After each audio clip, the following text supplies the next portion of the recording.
April.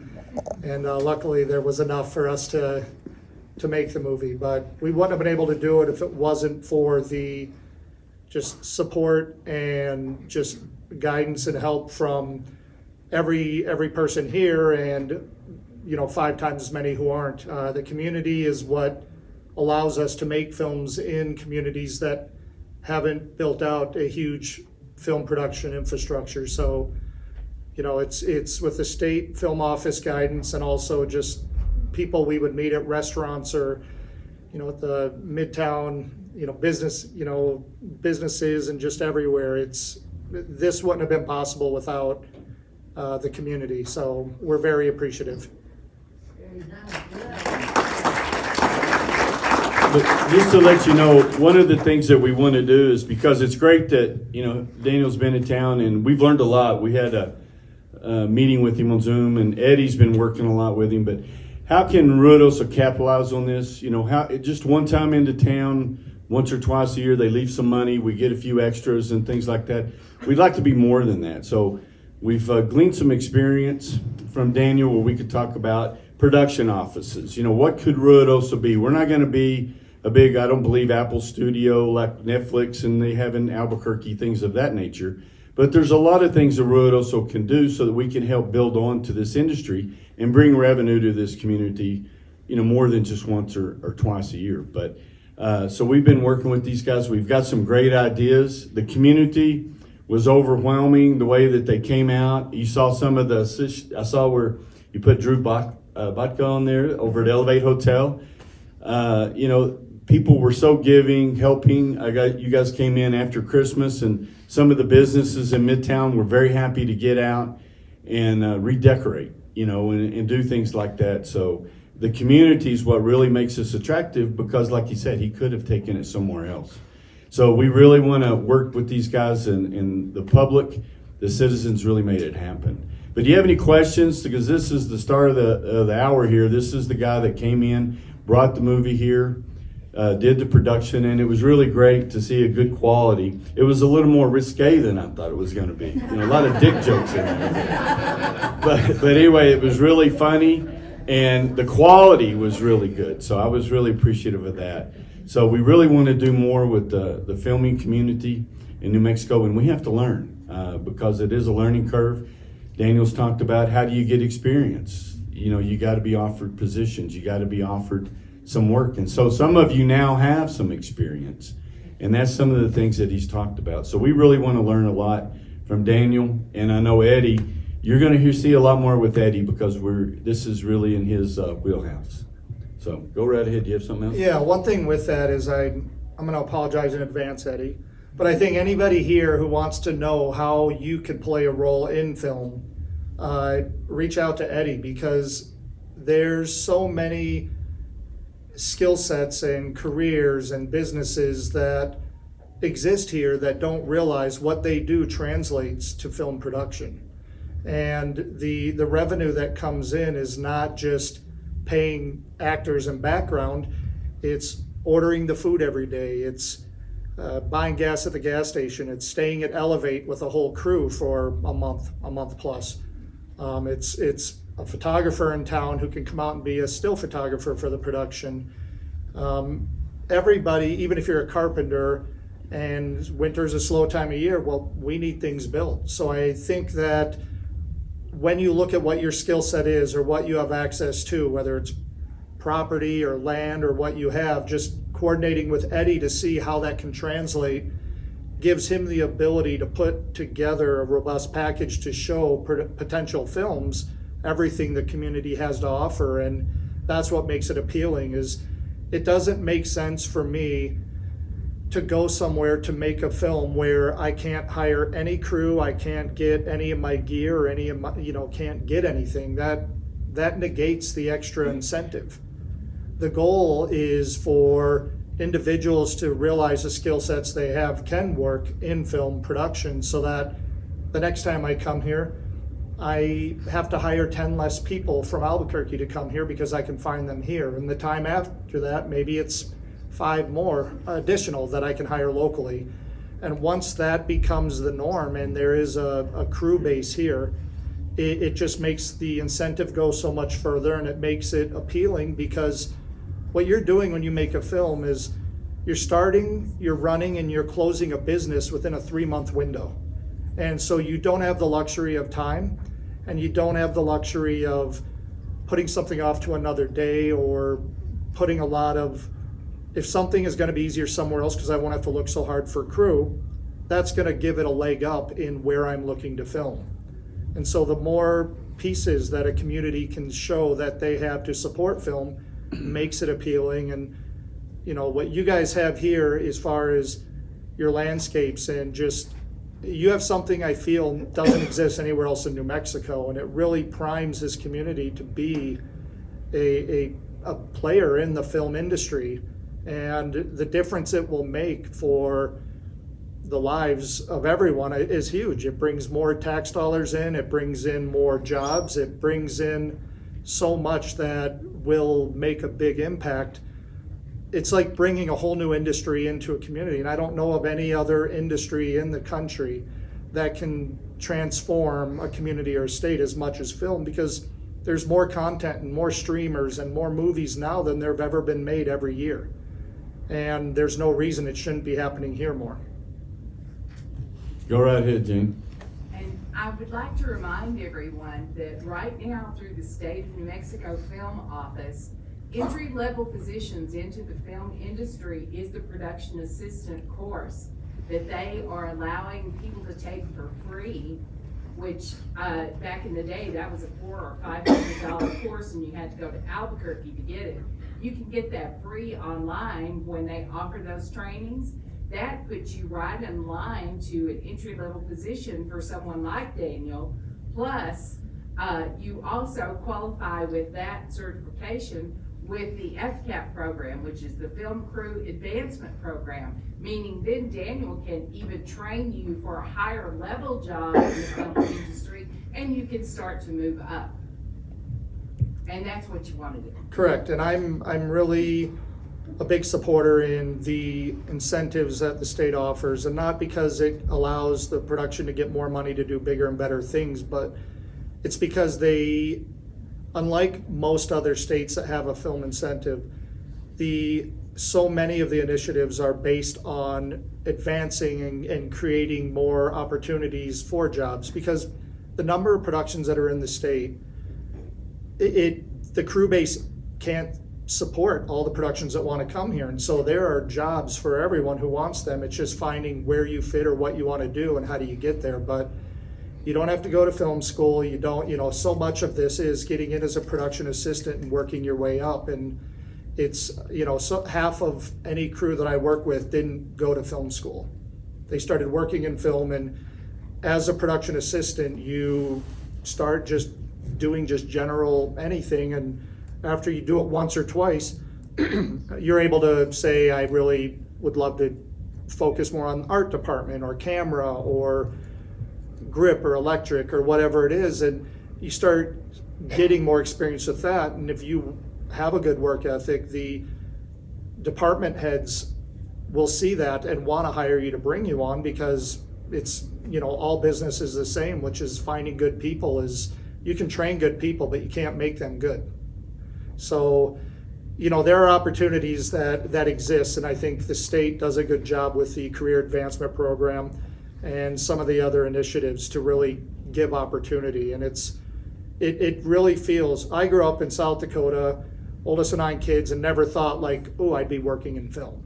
And so I think it's easy to think these things I watch, there's no way I could do that, but you're living in the best state to do it, and there's more opportunities to do it than I believe there are anywhere in the country right now, because it's growing so fast. And the other states where there's a lot of production, they're a little stagnant. They have their crew, but it's growing so fast here. We just need more and more people to fill the roles.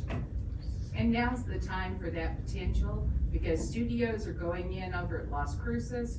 We're looking at qualified production facility over in Alamogordo. You've got the movie and everything going on here. Southern New Mexico can really benefit, and what helps one of us helps all of us. So we are so glad to see this production coming to this area. Well, we're grateful for, the support you guys have all given as well. So it works both ways that we both can win. Do you have some more movies coming this way, Daniel? Wow. There's always, right now is a really weird time in the industry coming out of, the strike and the markets are a little interesting. So the Netflix, NBC Universals, the big, studios have projects that were ready to go and are eyeballing places. But in the independent film world, it's a little different as far as I have a handful of scripts. I know Wes, who was a line producer, who I've worked with on a number of films, he has a bunch of projects as well. And we're working to put the pieces together. But I've filmed 4 or 5 projects in Las Cruces. I've done a handful in Albuquerque, and I'd rather find ways to bring them here because I really enjoy the time here when I'm not working as much as when I am. So I'm working on it. Nothing right now, but hopefully soon enough. Is it true that you recently became a New Mexico resident? So in 2019, I came here for a project in Albuquerque and kind of didn't really leave. I've been here pretty much the entire time since then. So red or green and Christmas, you know what those are? I do, and I'm laughing because the very first project I came here on, we did a panel for the Albuquerque Film Office, and the UPM on the project, they asked him, so red or green? And he's got a ton of charm, but he doesn't filter, and he said, oh, I don't like either of that. I'm from Louisiana. We got our own spice. So I was like, you're literally going to get us murdered. We had a question right here. Go ahead. Well, I was wondering, so if you want to be in the movie and want to be an extra, do you contact Eddie or Jan, or how? So I think that's a really good question. It's when you look at what makes a film feel professional or real, so often is the scenes where there would be background. If there aren't a lot, it's not as believable. So background is really important to any film, especially an independent film.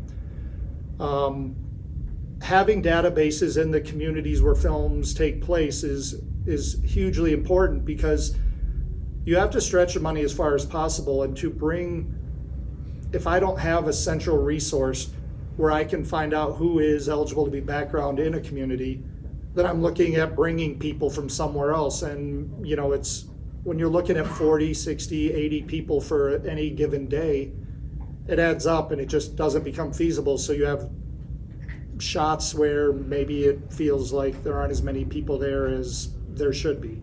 So I think, definitely talking to Eddie, I know there's a lot of good ideas he has and what he's going to incorporate and instill to really support film. And that is something we talked a little bit about, is really the things I look for and what make my life easier. I'm kind of trying to just give him all the information I can so that he can look and assess what all there's the bandwidth to do and set up. But background is something that having a distribution list or something like that would be hugely important. So how do you sign up? You talk to Eddie. Eddie over here, he's got an office at Villiage, the Village. Home. But he'll be putting together other portfolio things in the portfolio, like residential, ranch lands, shooting locations that when he comes to town and he's looking for certain things, that's some of the things we're going to be working on, and Eddie's going to be at the tip of the spear on this, is putting those together so we make these things happen easier. Go ahead. Speaking of locations, we were wondering that last scene with Lynn and her father in the dark at night with the wrought iron fence in the background and the boulevard with the esplanade. Where was that? Because we didn't think that was. So the shot before, where there was the establishing shot, that was a stock footage shot. But right after that, it was right on Main Street in front of the Christmas store. The Christmas store. So often when we shoot everything we think we need, and then we get into edit and we're missing certain pieces, we're forced to go find stock, especially when it's middle of summer. we're forced to, jump on stock footage to get a few shots. I think there was a couple others sprinkled throughout the jet landing. I know you guys didn't recognize those mountains. Yeah. That was part of it. But if you didn't, every movie you watch has this. So just, you have the luxury of knowing the community to know that isn't us or that is, but, yeah. We're working on a website, it should be launched pretty soon, it'll be called filmruidoso.com, where you can be able to put your locations in, and then also contact us for, being extras in upcoming movies. So hang tight, it's coming. And if you belong to acting troops, that's how I've done all the casting calls, both in Otero County and the ones that I've sent over here, is, so there are 7 acting troops.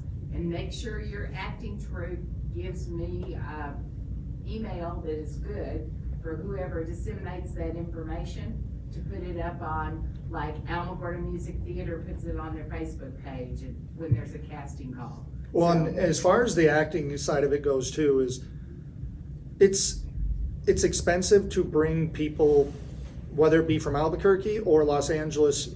It's just expensive to have to bring people and house them and feed them. So it's always our preference to find whatever we can local, because first of all, it's good because people who can make a living in film allows more things to happen and the infrastructure to go, so there's more offerings in a community. But it's also, it really has the opportunity to change lives. We just did a film in Las Cruces, and it was through Plan B, which is Brad Pitt's company, and the producers had won 2 Academy Awards for other films they've done. And this film it's an immigrant family in the late 70s living in Las Cruces, and it's through the eyes of a 14-year-old boy. And we tried for a month to cast that kid from Las Cruces or from New Mexico, and we didn't even need him to have acting experience.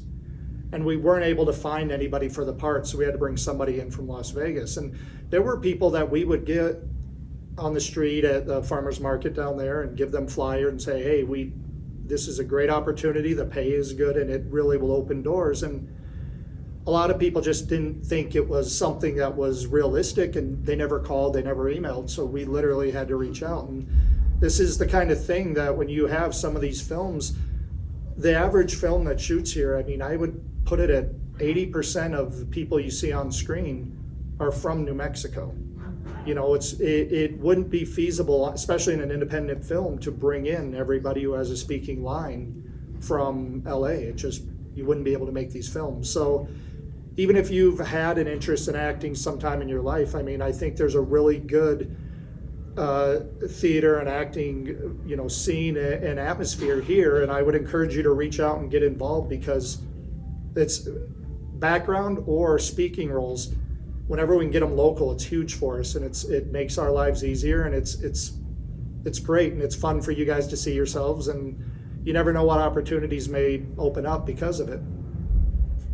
And every dollar that is spent in your community is re-spent up to 8.3 times in your community, because those actors and those carpenters turn around, they pay their rent, they buy their groceries, they pay their babysitter, they are out getting groceries, and that turns over up to 8 times point something in your community, and that's a state survey that just came out. Well, that's an important thing too, and this is a really, really important thing to realize is you watch a movie and it's enjoyment. It's watching TV and movies is enjoyment for us. We don't sometimes stop and think there's real money spent, and where does that money go and what does it do? And when the dollars are able to be spent on mortgages, rent, things in the community, taxes are paid, which then opens up more things park department can do and the city can do for improvement and changing. And it